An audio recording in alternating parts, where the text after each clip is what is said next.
আসসালামু আলাইকুম।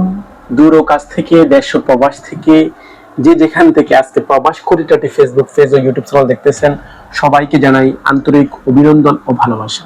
প্রিয় মালয়েশিয়ান প্রবাসী ও বাংলাদেশি ভাইরা, অনেকদিন যাবতই কিন্তু আপনাদেরকে নতুন কোনো আপডেট তথ্য আমি দিতে পারতেছি না, কারণ কিছুটা ব্যস্ততার সময় পার করেছি, প্রায় গত 1 থেকে 1.5 মাস। এই জন্য আসলে আপনাদের সামনে আসা হয়নি এবং আপনাদেরকে গুরুত্বপূর্ণ অনেক তথ্য আমি আপনাদেরকে দিতে পারি নাই। তা আজকে আপনাদের সাথে যে গুরুত্বপূর্ণ বিষয়ে কথা বলবো, এই বিষয়ে আজকে অবশ্যই সম্পূর্ণ ভিডিওটা দেখবেন এবং প্রবাস খুঁটিনাটি ফেসবুক পেজ ও ইউটিউব চ্যানেল সবসময় সাবস্ক্রাইব করে আমাদের সাথে থাকবেন। এখন গুরুত্বপূর্ণ যে তথ্যটা, সেটা হচ্ছে অনেক প্রবাসী কিন্তু আমাকে বিভিন্ন ভাবে আমার কাছ থেকে জানতে চাচ্ছেন যে ভাই, মালয়েশিয়া থেকে কলিং ভিসা কি চালু হয়েছে কিনা, আর কলিং ভিসা কবে নাগাদ চালু হবে। অনেকেই বলছে যে ভাই, আমরা বিভিন্ন নিউজে, বিভিন্ন মিডিয়াতে দেখেছি যে মালয়েশিয়াতে অলরেডি কলিং ভিসা চালু হয়ে গেছে।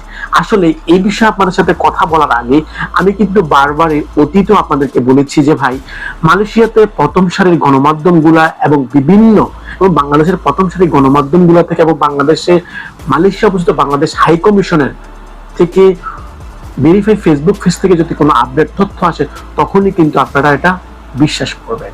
আর এখন সেটা হচ্ছে যে অনেকে আপনারা যারা জানতে চেয়েছেন যে ভাই, বর্তমানে মালয়েশিয়াতে কলিং ভিসা কবে নাগাদ চালু হবে, এবং অনেকেই বলছেন চালু হয়ে গেছে। আসলে এই বিষয়ে কথা বলতে গেলে প্রথমে আপনাদেরকে বলবো যে ভাই, আপনারা জানেন বর্তমানে বাংলাদেশে কিন্তু উৎসব মুখর চলছে।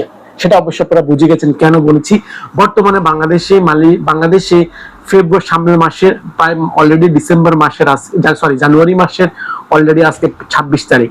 আপনারা জানেন যে সামনের মাসে ফেব্রুয়ারি মাসের 12 তারিখে বাংলাদেশে কিন্তু ত্রয়োদশ জাতীয় সংসদ নির্বাচন। আর এই মুহূর্তে মালয়েশিয়াতে যদি কলিং ভিসা চালু হয়, বাংলাদেশে কি আদৌ লোক আসতে পারবে? আর বাংলাদেশে বর্তমানে কি কোনো গভর্নমেন্ট আছে, কেয়ারটেকার গভর্নমেন্ট আছে? এই কেয়ারটেকার গভর্নমেন্ট কিন্তু মালয়েশিয়া সমবায়ের সাথে এখনো কোনো প্রকার চুক্তি করে নাই। আপনারা এটা আমি বিগত বলেছি। এখনো মালয়েশিয়ার যে শর্তগুলো বাংলাদেশকে দিয়েছে, বাংলাদেশ এবং নেপাল বিভিন্ন দেশকে যে শ্রম কান্ট্রিগুলো আছে, এই কান্ট্রিগুলোতে যে নিয়ম দিয়েছে, এই নিয়মে কিন্তু অনেক দেশই কিন্তু তাদের শ্রমিক মালয়েশিয়াতে পাঠানো অনীহা প্রকাশ করতেছে। আর এই মুহূর্তে বাংলাদেশে কিন্তু ত্রয়োদশ জাতীয় সংসদ নির্বাচন আসতেছে। এই নির্বাচনে কিন্তু এখন সম্পূর্ণ ফোকাস হচ্ছে বাংলাদেশের কেয়ারটেকার গভর্নমেন্টের ফোকাস হচ্ছে কিন্তু নির্বাচনের দিকে, কিভাবে সুষ্ঠু একটা সম্পূর্ণ ত্রয়োদশ জাতীয় নির্বাচন পরিচালনা করা। এই মুহূর্তে বাংলাদেশ থেকে মালয়েশিয়াতে কলিং ভিসায় কোনো লোক আসার সম্ভাবনাও নাই। আর এখনো মালয়েশিয়াতে বর্তমানে পুরোপুরি ভাবে, আপনারা জানেন যে কয়েকটা ধাপের পর সম্পূর্ণ কমপ্লিট হওয়ার পরে কিন্তু মালয়েশিয়াতে কলিং ভিসা বিভিন্ন দেশ থেকে শ্রমিক আসতে পারবে।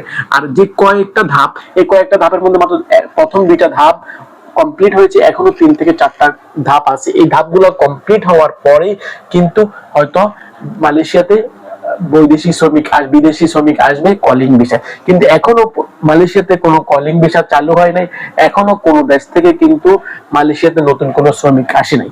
এখন যারা আপনারা যেভাবে এই নিউজগুলো পাচ্ছেন, আসলে এই নিউজগুলো কতটুকু অথেন্টিক এবং কতটুকু সত্য, এই বিষয়ে আমাদের কোনো ধারণা নাই, বা আমরা এই বিষয়গুলা সোশ্যাল মিডিয়াতে আমরা দেখতে পাচ্ছি, আমাদের চোখে ঘুরপাক খাচ্ছে। কিন্তু আমি আপনাদেরকে বারবার বলবো, যারা প্রবাস খুঁটিনাটি ফেসবুক পেজ ও ইউটিউব চ্যানেল সবসময় চোখ রাখেন, আপনাদেরকে বলবো, আপনারা মালয়েশিয়ার প্রথম সারির গণমাধ্যম এবং বাংলাদেশের প্রথম সারির গণমাধ্যম, সাথে মালয়েশিয়া অবস্থিত বাংলাদেশ হাই কমিশনের ভেরিফাই ফেসবুক পেজে এগুলাতে যদি কোনো নিউজ আসে, যে এগুলোতে যদি কোনো নোটিশ আসে যে বাংলাদেশ থেকে কলিং বিষয় মালয়েশিয়াতে লোক আসছে, তখনই আপনি এটা ট্রাস্টেবল এবং বিশ্বাস করতে পারেন। অথবা বিভিন্ন রকম ভুয়া ভিডিও, নিউজ পেয়ে কোথাও আপনার পাসপোর্ট এবং টাকা পয়সা জমা দিবেন না। আপনি জমা দিলে হয়তো আপনি অর্থনৈতিক ক্ষতির মধ্যে পড়বেন এবং পরিবারে আপনি নিঃস্ব হয়ে যেতে পারেন। তো প্রিয় মালয়েশিয়ান প্রবাসী ভাইরা, ভালো থাকবেন, সুস্থ থাকবেন। আবারও দেখা হবে প্রবাস খুঁটিনাটি ফেসবুক পেজ ও ইউটিউব চ্যানেলের সাথে। আসসালামু আলাইকুম ওয়া রাহমাতুল্লাহি ওয়া বারাকাতুহু।